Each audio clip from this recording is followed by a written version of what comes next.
Good evening everyone, अंकित पसारी this side from Goyal academy. आज हम क्लास 9 का इकोनॉमिक्स कवर करने वाले हैं। So before starting this session, please don't forget to like and subscribe our channel. So let's start with the class. तो this is the first part, what is economics. Economics पढ़ने से पहले हम लोगों को समझ लेना चाहिए इकोनॉमिक्स होता क्या है। Economics is the study of how people use limited resources to satisfy unlimited wants. See, इसको अगर मैं easy language में बताऊं तो human wants are unlimited, right? And resources are very limited to us. इसे मैं आप लोगों के एग्जाम्पल से ही कनेक्ट करता हूं। जैसे आप लोग एक आइसक्रीम स्टोर पे आइसक्रीम खाने गए हो, राइट? और आप लोगों के पास इतने ही पैसे है कि आप एक आइसक्रीम खरीद सकते हो, but you need to eat all the flavours, chocolate, strawberry, vanilla, mango, lychee, everything you want to eat. But this is possible क्या? नहीं। Why? Because we are having limited resources. जो हमारे पास इसमें पैसे है ना, वो लिमिटेड है। और हमारी जो वांट मतलब हमारी जो क्रेविंग्स, हमारी जो इच्छा है सारी आइसक्रीम खाने की, वो अनलिमिटेड है, राइट? तो अब क्या होगा, आप एक ही आइसक्रीम खरीदोगे। कौन सी खरीदोगे?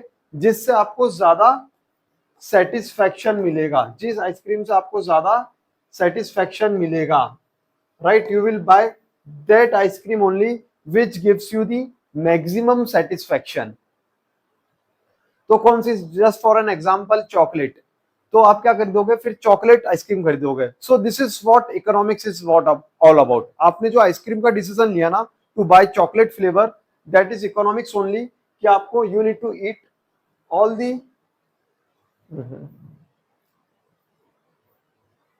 yes, you need to eat all the ice creams, but you are having money for to buy only one ice cream, right? So this is what economics। आप सारे फ्लेवर्स में से एक चूज कर रहे हो जिससे आपको ज्यादा सेटिस्फेक्शन मिले। सो this is called economics, right? फिर आ जाते हैं कैपिटलिस्ट इकोनॉमी में। अब कोई भी इकोनॉमी हो गई, कोई सी भी कंट्री की इकोनॉमी हो गई, there are three types of economy: capitalist, socialist and mixed economy, right? पढ़ लेते हैं कैपिटलिस्ट इकोनॉमी के बारे में। Capitalist economy is an economic system where individuals and private companies own and control the mean of production. Their main object is to earn profit. अब capitalist economy में क्या रहता है? सब कुछ प्राइवेट कंपनीज और प्राइवेट लोगों द्वारा ही ओन किया जाता है। जैसे all the hospitals sector our own by private companies. Schools हो गए जो वो सब प्राइवेटली ओन्ड है, राइट? जितनी भी फैक्ट्रीज हो गई, इंडस्ट्रीज हो गई, वो प्राइवेट है। इसमें गवर्नमेंट का जो इंटरवेंट रहता है वो बड़ा कम रहता है, और you can say very negligible रहता है। That is what called capitalist economy, right? Everything is owned and controlled by private sector.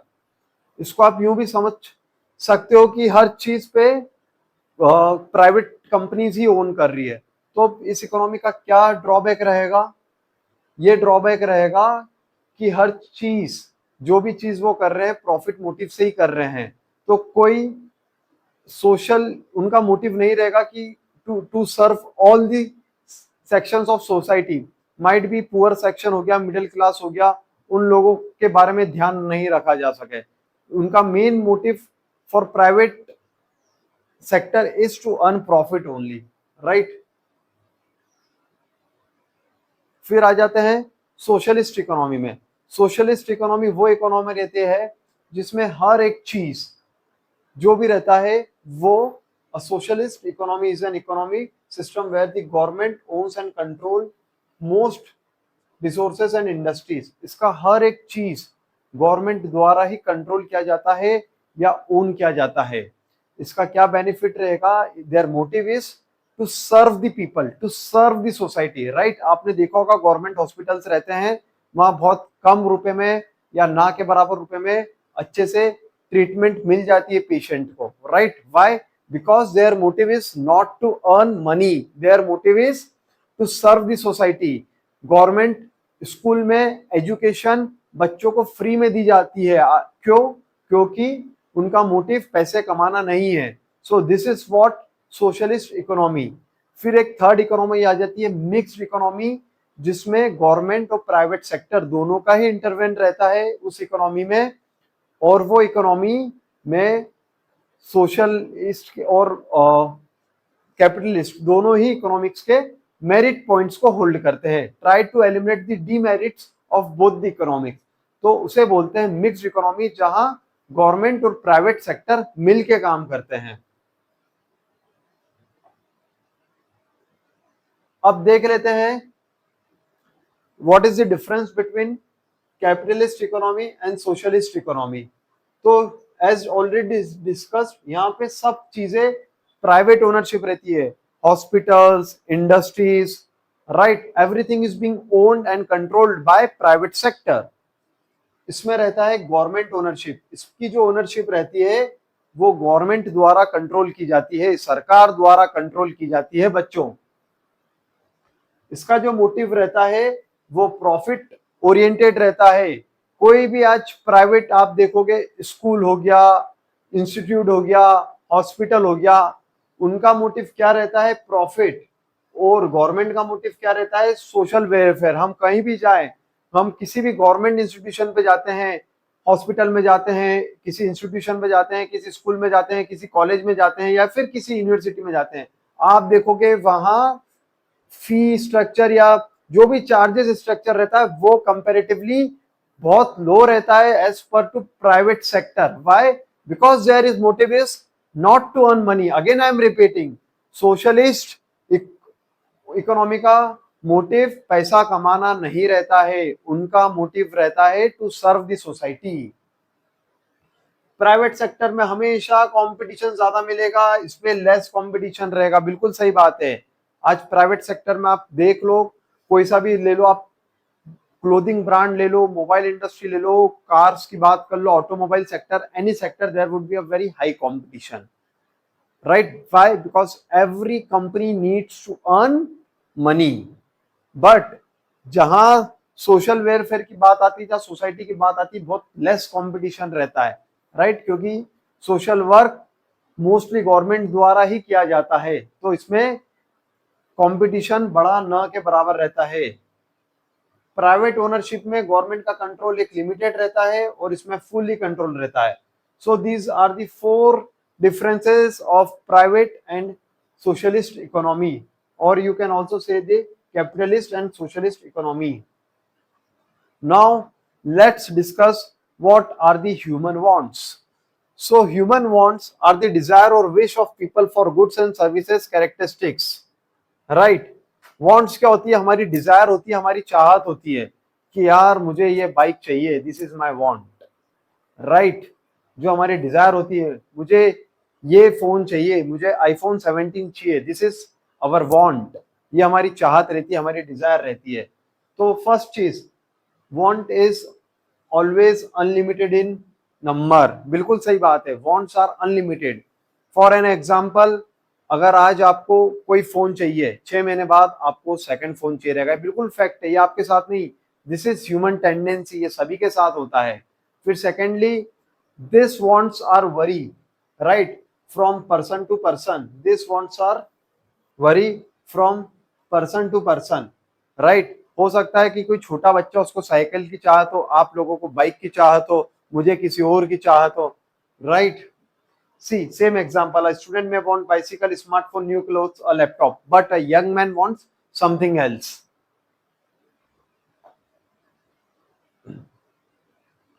Now, needs and wants. तो ये काफी इंपॉर्टेंट है 9th के इकोनॉमिक्स के according. What is need and want? What is the difference between need and want? Need क्या रहती है? जरूरत, हमारी नेसेसरी, जो मेरी जरूरत है सर्वाइव करने के लिए। वांट क्या रहती है? मेरी डिजायर, राइट? नीड मतलब नीड के बिना मैं सर्वाइव नहीं कर सकता, राइट? और वांट ऐसा रहता है, मैं डिजायर, यार मैं कुछ कर लूंगा तो वो कर लूंगा। सो this is a minor line between need and want. Let's quickly discuss this. Needs and want, necessary for survival, right? ये जरूरी है। जैसे फूड, आज अगर मुझे जिंदा रहना है तो मुझे फूड चाहिए, राइट? बट उसी में मैं वांट देखूं तो ये एक लग्जरी हो गई। पिज्जा, मैं पिज्जा के बिना जिंदा बिल्कुल रह सकता हूं, I can survive without pizza, right, but I can't survive without food.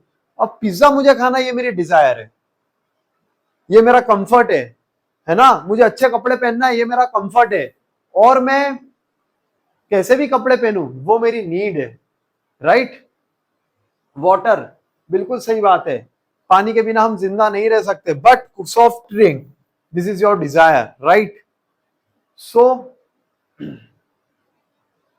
और एक और एग्जांपल यहाँ पे मैंने बहुत अच्छे से मेंशन करा है, school uniform is a need, if you need to go to school so that is your need, ये आपकी जरूरत है, नहीं तो उसके बिना आपको स्कूल में अलाउ नहीं करेंगे।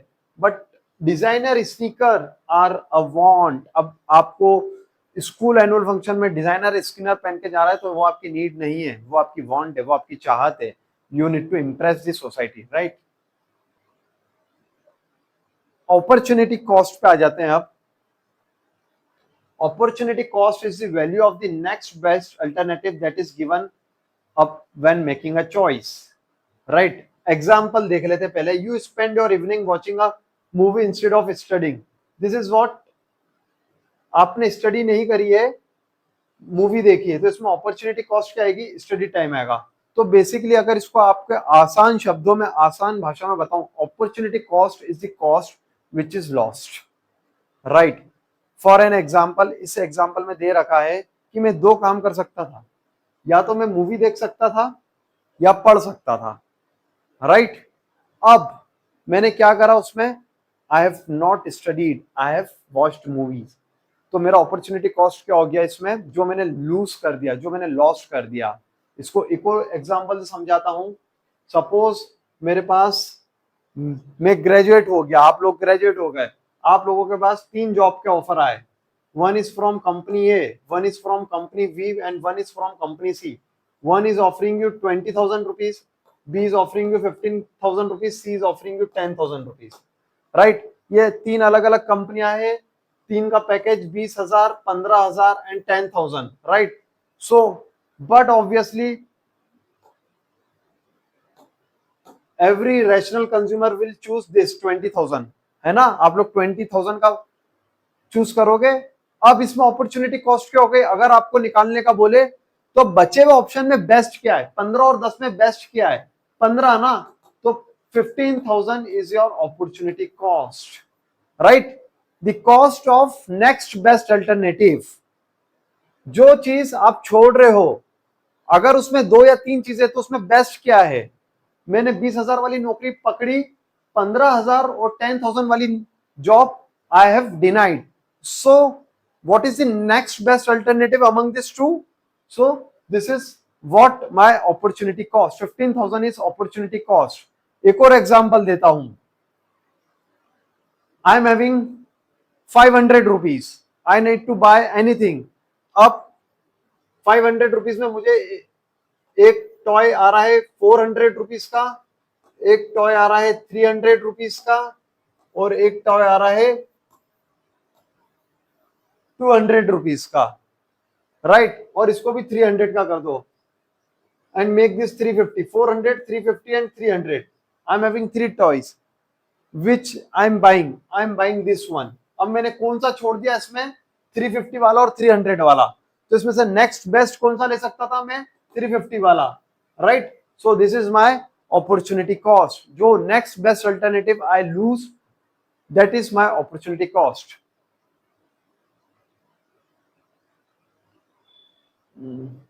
नाउ व्हाट इज चॉइस, ये बड़ा इजी सा चीज है। आपको चॉइस क्या होता है, आप कपड़े लेने गए, आपको दुकानदार ने 4 शर्ट बताया, आप आपकी चॉइस का, आपकी पसंद का एक शर्ट लोगे, that is your choice. Choice mean selecting one option from many because of resources are limited. आप एक ही शर्ट का आपके पास बजट है, राइट, तो आप आपकी चॉइस से 4 में से एक ही ले सकते हो, गॉट इट। अब हमें चॉइस क्यों करना पड़ता है, सो सेम हम इकोनॉमिक्स इसलिए पढ़ते हैं because we can not satisfy all our wants at the same time, है ना।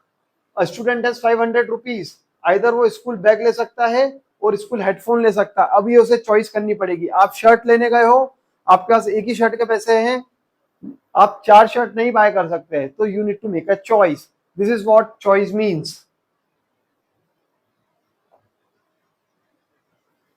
नाउ एक इकोनॉमिक का तीन कंसेप्ट पे बेस रहती है, this is also known as economic problems. तो इसके तीन प्रॉब्लम रहते हैं।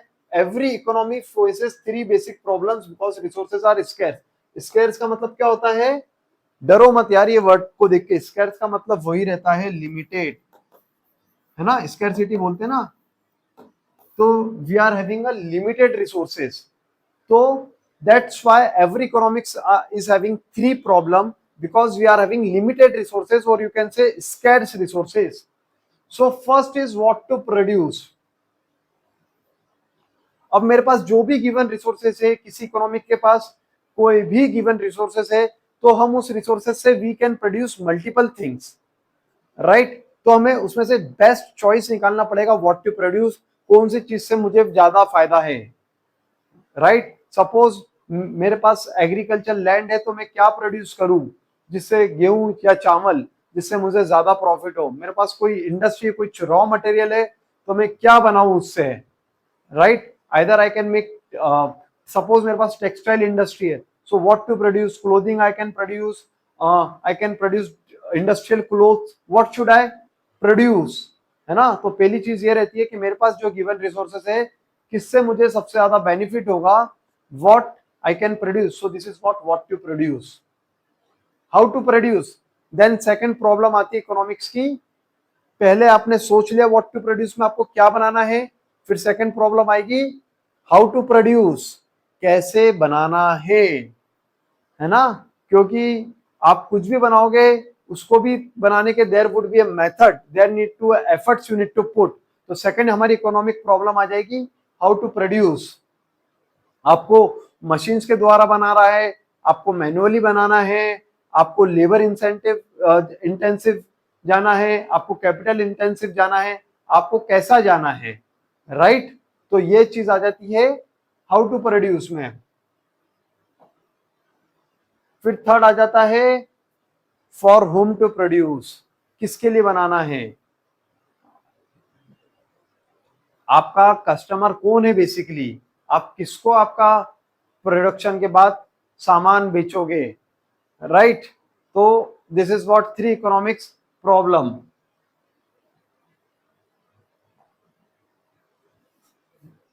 नाउ रिसोर्सेस, कुछ भी बनाने के लिए आज रिसोर्सेस लगते हैं।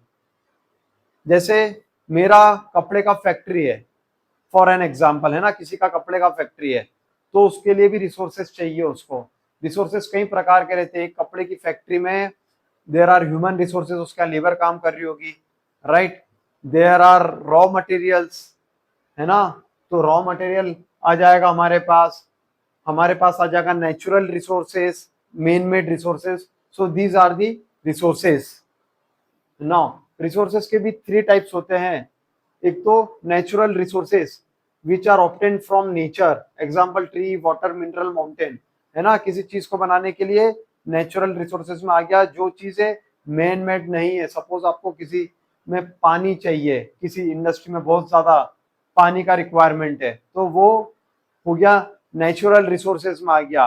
किसी मेडिसिन इंडस्ट्री में, कोई दवाई की इंडस्ट्री रहती है, तो उसमें बहुत ज्यादा जड़ी बूटियों का रहता है या कुछ हर्बल लीव्स का रिक्वायरमेंट रहता है, तो that all comes under natural resources. By because those resources can't be made by man. Second आ गया ह्यूमन रिसोर्सेज। ह्यूमन रिसोर्सेज में आ गया पीपल एंड देयर स्किल। आज कोई स्कूल है, उसमें ह्यूमन रिसोर्सेज कैसे सेट होते हैं, as per their skill, right. Accounts का टीचर अकाउंट्स पढ़ाते हैं, इकोनॉमिक्स का टीचर इकोनॉमिक्स पढ़ाते हैं, अदर सब्जेक्ट्स के टीचर रिस्पेक्टिव सब्जेक्ट्स पढ़ाते हैं। Why? So this is known as human resources, जो इंसानों द्वारा होता है। Teacher, farmer, all these are labour, all these are human resources, right. Third आ गया मैन मेड रिसोर्सेस। बहुत सारी चीजों में मैन मेड रिसोर्सेज भी रहते हैं, those resources which are made by man. जैसे कोई मशीनरी चाहिए, तो वो मैन मेड रिसोर्सेज में आ गया। किसी फैक्ट्री में कुछ if you need to produce something, तो that comes under man made resources. So these are the 3 types of resources which we have discussed. अब आ जाते हैं what are the factors of production. So first factor है land, right? आपको land लगेगी production के लिए.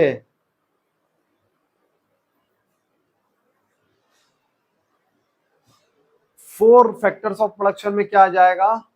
First, land, labour, capital and entrepreneur, right? आप कुछ भी चीज प्रोड्यूस कर रहे हो तो ये 4 चीजें आपको लगेगी. फर्स्ट आ जाता है लैंड. आप कुछ भी फैक्ट्री खोल रहे हो, इंस्टीट्यूट खोल रहे हो, अकेडमी खोल रहे हो, होटल खोल रहे हो, you need a land, right? जगह चाहिए. तो उसके ब्याह पे आपको क्या देना पड़ेगा? Rent, right? अगर आप खुद भी बाय कर रहे हो तो उसको, अगर आप फैक्ट्री पे, अगर सपोज आपने अकाउंटेंसी में आप पढ़ोगे आगे चल के, अभी तो 9th में अकाउंटेंसी नहीं है, अगर मेरा खुद का भी जगह है, अगर मैं उस पर मेरा फैक्ट्री नहीं लगाता, मेरा स्कूल नहीं खोलता, तो वो जगह मैं कहीं और रेंट पे दे सकता था, राइट? तो on behalf of land rent is payable. Labour, अगर आप कुछ लेबर रखोगे आपकी फैक्ट्री में तो आपको वेजेस देना पड़ेगा, सैलरी देना पड़ेगा, right? So salary is payable. Capital, capital means machines हो गया, टूल्स हो गया. पैसा is also known as capital. अगर आप आपका पैसा बिजनेस में नहीं लगा के कहीं और दे देते, बैंक में एफडी करा देते, तो आपको इंटरेस्ट मिलता. तो on behalf of capital interest is being payable. फिर आ गया फोर्थ, एंटरप्रेन्योर और the owner of a business who took all the risk, right? The person who takes all the risk is known as entrepreneur. And what he gets after putting so much effort, after putting so much time and so much investment he does, तो business owner को क्या मिलता है? Profit मिलता है उसमें से. आ रहा है बच्चों समझ में? है ना? 4 फैक्टर्स ऑफ प्रोडक्शन में रहेगा land, labour, capital and entrepreneur. Then quickly हम आ जाते हैं what is scarcity of resources. Scarcity means resources are limited but human wants are unlimited. ये मैंने आपको बता दिया. स्कैरसिटी का मतलब ये रहता है स्कैर, है ना? मतलब limited. So scarcity means limited resources and we are having unlimited want. तो इकोनॉमिक्स पढ़ी ही इसलिए जाती है कि how to satisfy scarce resources, how to satisfy unlimited wants with the scarce resources, right? That's why economics is being studied कि हम कैसे हमारे लिमिटेड रिसोर्सेज से अनलिमिटेड वांट सेटिस्फाई कर लें. Example, limited water during summer, petrol shortage, limited land for farming, right? बिल्कुल सही है. आज मेरे पास 100 रुपए हैं, राइट? अब मेरे को देखना है how to spend those 100 rupees, है ना? Either I can buy chocolate और I can buy ice cream. This is what limited resources, है ना? And wants are unlimited. I need to eat both chocolate and ice cream but I can't do that.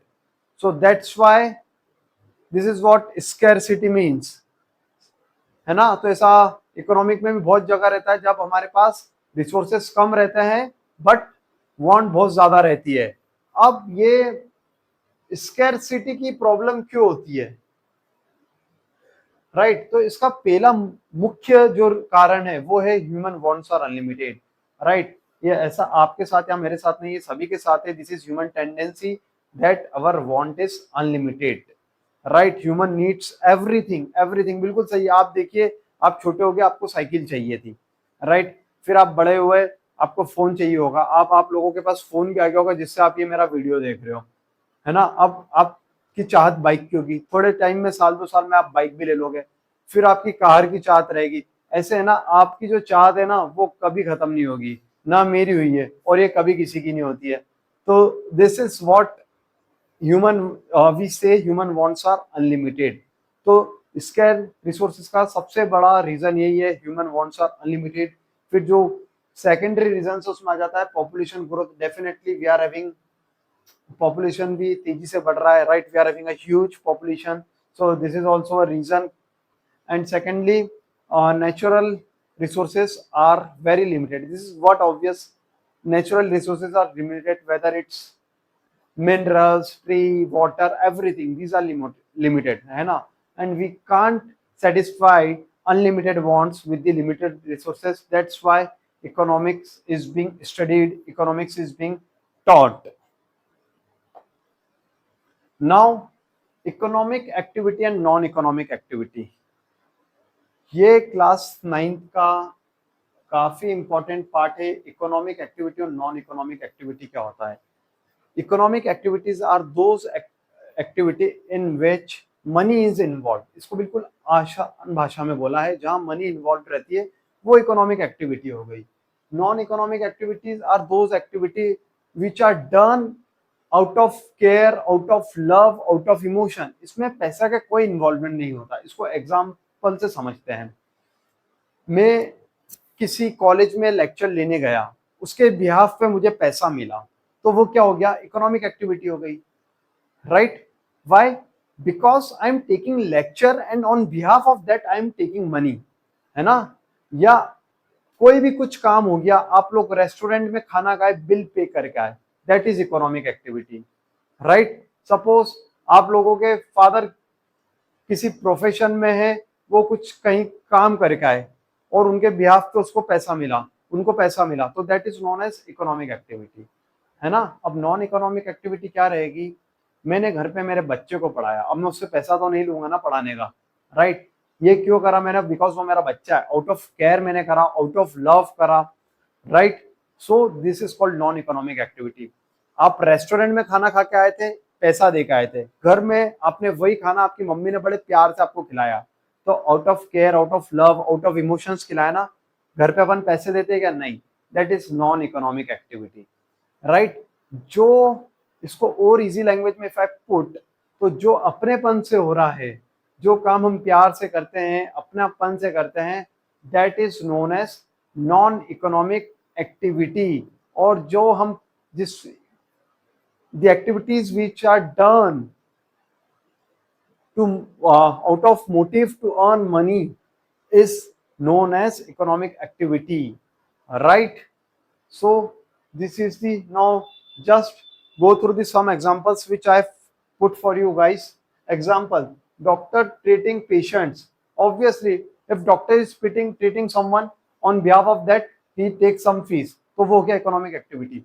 वहीं अगर वही doctor उनके घर पे उनके पेरेंट्स को या बच्चे को दवाई दे रहा है, तो that is non economic activity. Teacher teaching in a school, definitely मैं कहीं कॉलेज में स्कूल में जाऊंगा पढ़ाने, पैसे मिलेंगे, तो that comes under economic activity. मैं मेरे घर पे पढ़ाऊंगा या मेरे बच्चों को पढ़ाऊंगा या मेरे घर के बच्चों को पढ़ाऊंगा, तो that is non economic activity, right? मैं एक शॉपकीपर है कपड़े का, वो कपड़े सेल कर रहा है, दैट इज इकोनॉमिक एक्टिविटी। कोई डोनेट कर रहा है क्लोथ्स किसी ऑर्फनेज में या ओल्ड एज होम में, that is non economic activity, right?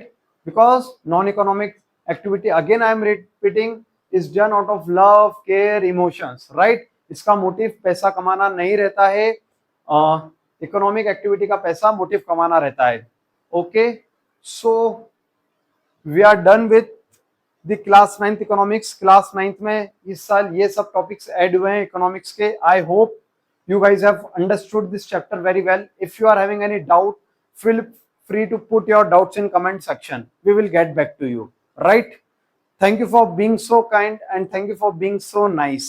Don't forget to subscribe our channel. Thank you.